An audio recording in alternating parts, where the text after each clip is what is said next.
हिमालय की ऊंचाइयों पे बसा वह इलाका मानचित्र पर बस एक छोटा सा नाम था। लेकिन वहां रहने वालों के लिए वह पूरी दुनिया थी। चारों तरफ बर्फ से ढके पहाड़, पतली पगडंडियां और सर्द हवाएं जो हड्डियों तक को कपा देती थी। ऐसे ही एक पहाड़ के भीतर प्राकृतिक रूप से बनी एक विशाल गुफा में बसा था मीरा का ससुराल। मीरा ने कभी सोचा भी नहीं था कि शादी के बाद उसका नया घर किसी गुफा के अंदर होगा। मीरा शहर में पली बढ़ी थी। पक्के मकान, हीटर, मोटे कंबल और गर्म पानी उसके जीवन का हिस्सा थी। जब उसकी शादी अर्जुन से तय हुई तो उसने बस इतना बताया गया कि अर्जुन का परिवार पहाड़ी इलाके में रहता है। शादी के बाद जब विदाई हुई और जीप पहाड़ों की ओर चढ़ने लगी, मीरा ने खिड़की से बाहर देखा। रास्ते संकरे होते गए, मोबाइल नेटवर्क गायब हो गया और हवा और ठंडी। अर्जुन ने हल्की मुस्कान के साथ कहा, थोड़ा अलग लगेगा लेकिन आदत हो जाएगी। मीरा ने सिर हिलाया, लेकिन मन में डर बैठ गया था। गुफा का घर शाम ढल चुकी थी जब वह वहां पहुंचे। सामने पहाड़ की गोद में एक विशाल गुफा थी।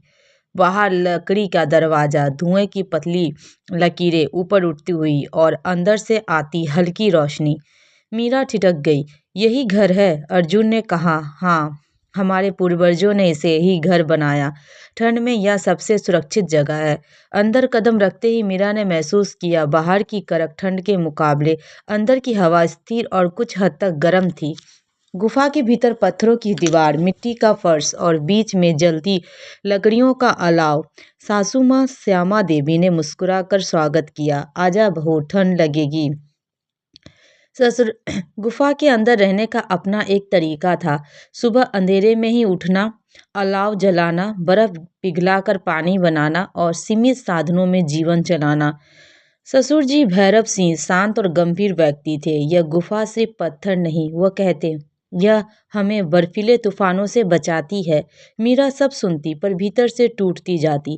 रात को जब तापमान शून्य से नीचे चला जाता, मीरा कई कंबलों में लिपट कर भी कांपती। उसे अपने कमरे की याद आती जहां एक बटन दबाते ही हीटर चल जाता था। दिन बीतते गए। मीरा के हाथ बर्फ जैसे पानी से फटने लगे। उसकी उंगलियां लकड़ी काटते काटते सुन्न हो जाती। एक रात वो रो पड़ी, अर्जुन, मैं यहाँ नहीं रह पा रही हूँ। यह जगह, ठंड, सब बहुत मुश्किल है। अर्जुन चुप रहा, फिर बोला, मैं जानता हूँ, लेकिन यह घर मेरा है। मेरे माता पिता यहीं जिए हैं। मीरा ने कहा, क्या शादी का मतलब यही है कि मैं सब कुछ छोड़ दूं? अर्जुन के पास कोई जवाब नहीं था। एक शाम जब वह बाहर बर्फीले तूफान चल रहा था, सासू माँ ने मीरा को अपने पास बिठाया। उन्होंने कहा, तुम्हें पता है, मैं भी तेरी तरह शहर से आई थी। मुझे भी यहाँ गुफा डरावनी लगती थी। मीरा ने चौंक कर देखा। मैं भी रोई थी, श्यामा देवी बोली, पर धीरे धीरे समझ आया कि यह जगह हमें जिंदा रखती है। उन्होंने मीरा का हाथ पकड़ा। पर इसका मतलब ये नहीं कि तेरी तकलीफें गलत है। उस रात पहली बार मीरा को लगा कि वह अकेली नहीं है। मीरा ने ठान लिया कि वह सिर्फ सहने वाली नहीं बनेगी। उसने अपने शहर के अनुभवों से छोटे छोटे बदलाव सुझाए। गुफा के एक हिस्से में मोटे पर्दे लगाए गए। पर्दे फर्श पर लकड़ी के पटरे बिछाए गए। अलाव की जगह बेहतर बेहतर चूल्हा बनाया गया। ससुर जी पहले नाराज हुए। हम सर्दियों से ऐसे ही आते रहते आए हैं। मीरा ने विनम्रता से कहा, बाबूजी, परंपरा बचाते हुए सुविधा बढ़ाई जा सकती है। धीरे धीरे उसने उन्होंने भी मान लिया। समय के साथ मीरा ने गुफा की अच्छाइयाँ भी देखनी शुरू की।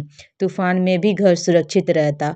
रात को अलाव के पास बैठकर कहानियाँ होती, बाहर की दुनिया से कटा हुआ लेकिन अपने बेहद करीब। एक सुबह उसने देखा, गुफा के मुंह से सूरज की पहली किरण बर्फ पर पड़ रही थी और वह दृश्य उसके दिल में उतर गया। एक दिन अर्जुन को नीचे के कस्बे में काम से जाना पड़ा। पीछे रह गया मीरा, सासू माँ और ससुर जी। रात को अचानक तेज बर्फबारी शुरू हो गई।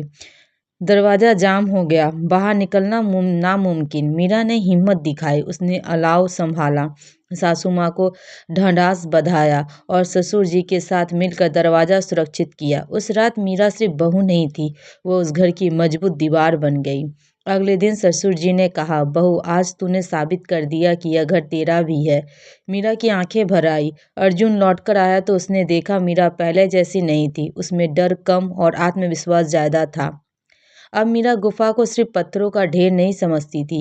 यह उसके संघर्ष और उसके बदलाव, उसके स्वीकार का प्रतीक बन चुका था। वह जानती थी हर ससुराल महल नहीं होता, हर सुविधा शहर में नहीं मिलती, लेकिन जहाँ सम्मान और अपनापन हो वही असली घर होता है।